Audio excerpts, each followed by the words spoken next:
Alors, je vous fais cette petite vidéo, vous voyez, il y a un petit nid là de guêpes. Je crois que ce sont des guêpes qui se rendent. Et écoutez, il était sur le bâti d'une fenêtre, dans un appartement en haut, à la plage. Et c'est au moment de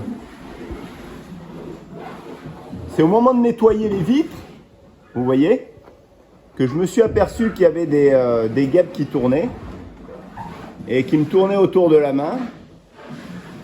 Et j'ai remarqué, coucou, salut à tous et bienvenue dans mon fief landais préféré sur la dune, du Marensin, dans les Landes. Et ben j'étais en train de nettoyer la vitre et quand tout d'un coup j'ai vu 3-4 abeilles, 3-4 guêpes qui me tournaient autour de la main. Là je me suis dit c'est quoi cette histoire? Il y a forcément un nid. Et j'ai regardé et dans le coin sur le bâti, j'ai vu ce petit nid, voilà, tout petit là, qui a commencé à se former. Alors là, il y a les reflets, on voit pas super bien. Voilà. Donc c'est vraiment un tout petit nid. Et comme ce sont des guêpes, écoutez, je vais les relâcher parce que alors là, j'ai fait très fort avec ce bocal là. J'ai réussi à le choper comme ça dans le coin. Alors j'ai une chance inouïe, j'ai chopé toutes les guêpes avec. Et puis j'ai réussi à mettre une feuille de papier par-dessus. Et puis ensuite j'ai pu poser mon petit couvercle. Donc j'ai eu un peu de chance de ne pas me faire piquer, surtout que j'avais pas pris de précaution nulle part. Et là vous voyez, voilà, j'ai tout chopé. Donc c'était un début de petit nid de guêpes. Je me suis dit, moi qui suis très gourmand, je me suis dit, je vais peut-être manger les larves et puis tuer les guêpes. Et puis finalement, c'est mon côté protection de la nature, protecteur des animaux. Et comme ce ne sont pas des frelons asiatiques, je vais les relâcher dans la nature. Et je vais vous montrer comment je vais les relâcher. Alors là, elle patauge un peu dans l'eau puisque c'est un bocal que j'avais rincé. Voilà. Donc là, moi je les trouve très mignonnes. Toutes fines, toutes gentilles, mais il paraît que c'est très douloureux la piqûre. Alors je ne sais pas comment vous les montrer. Est-ce que par-dessous, c'est pas mal? Ah, par-dessous, ça le fait aussi, hein. Vous voyez, ça patauge et puis il doit y avoir les larves. Donc je vais aller les relâcher et puis ensuite, voilà, j'aurais fait ma petite BA, je les aurais protégées parce que je pense qu'elles valent bien la peine de rester en vie. Alors, voilà, je voulais vous montrer cette petite anecdote. Donc tout ça pour vous dire, faites attention quand même quand vous voyez plusieurs insectes comme ça, guêpes, frelons tourner autour, méfiez-vous toujours et voilà, vérifiez 2-3 fois à plusieurs reprises que vous n'avez pas un nid. Surtout en ce moment, ça essaime beaucoup. Apparemment, il y a une prolifération de guêpes due à la canicule.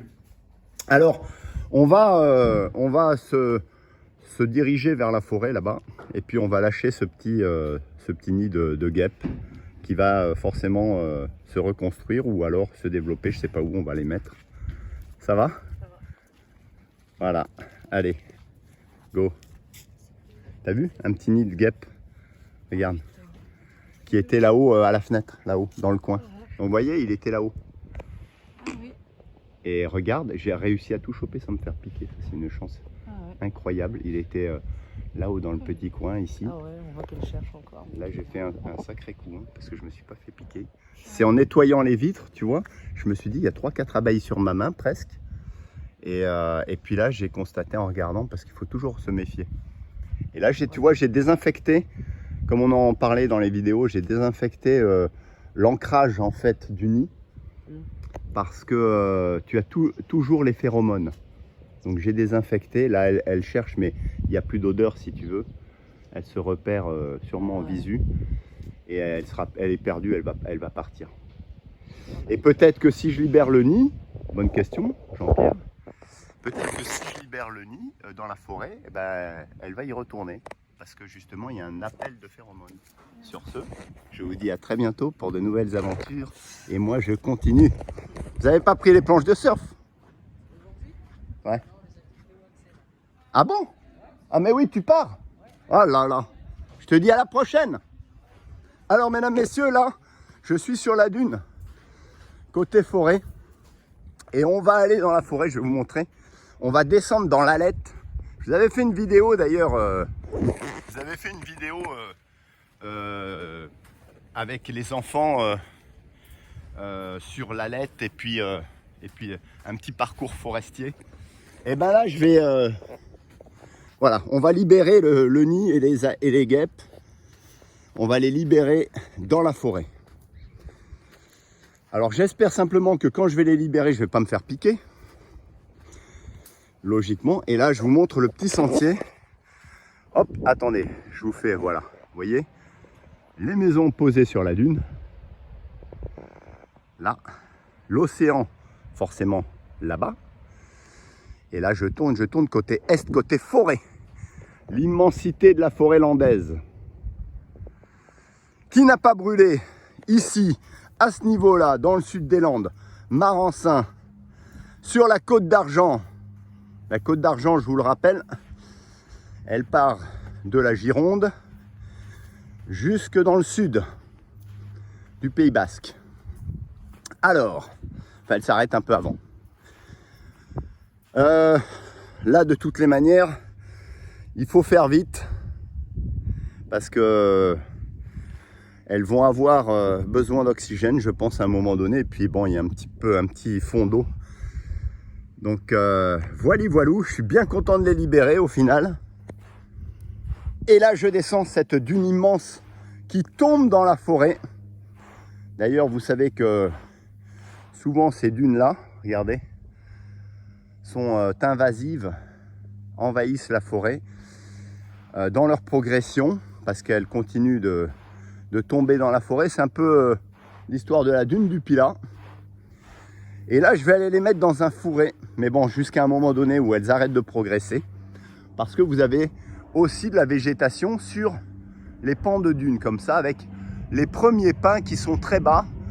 Parce que ils subissent en fait les flux de vent, de tempêtes venant de l'ouest et de l'océan. Alors, mesdames, messieurs, je vais la laisser. Je vais pas la mettre ici. Le petit nid, je vais pas le mettre ici avec les petites guêpes. Je vais quand même progresser un petit peu dans la forêt parce que s'il y a des enfants qui viennent s'amuser ici, ça serait pas le moment. Donc on va progresser un petit peu à travers ce sentier qui est assez aventurier comme sentier parce que c'est très sympa de passer sous les pinèdes comme ça, dans la pinède, sous les pins qui sont, vous voyez, qui sont pas très hauts et qui restent très bas.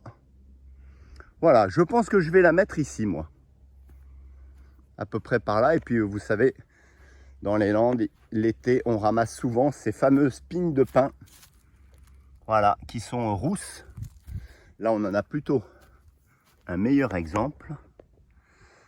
Voilà la pigne de pin idéale pour lancer les feux.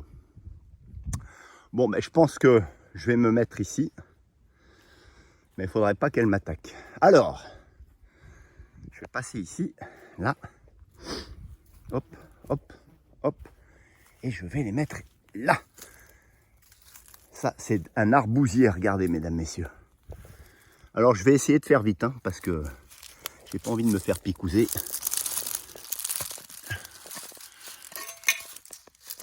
Là. Regardez. Alors, il faut que je me magne les fesses. Allez, c'est bon. Je me tarde pas. Ah, c'est bon, elles vont se reconstruire. Super sauvetage d'un nid de guêpes tisserand, ou je sais pas. Je suis pas un spécialiste moi en guêpes et en frelons. Mais en tout cas, je suis le spécialiste pour sauver les animaux. quand on peut les sauver, quand c'est pas invasif, quand c'est pas une espèce nuisible. Sur ce, mesdames, messieurs, dans cette pinède et dans cette, comme on dit, lalette, c'est lalette ici, dans cette pinède, je vous dis, mesdames, messieurs, et ben, très vite pour de nouvelles aventures. Regardez ce cadre mirifique, magnifique, en effet. Et maintenant, on va peut-être aller faire un petit plouf dans l'océan qui est très chaud. Alors, je vous dis à très bientôt. Partagez comme d'habitude. Et puis, portez-vous bien. Allez, on y va. C'est parti. Voilà, c'était une petite vidéo anecdote. Et ça fait toujours plaisir. Parce qu'on découvre des choses qui sortent de l'ordinaire. Ciao, ciao.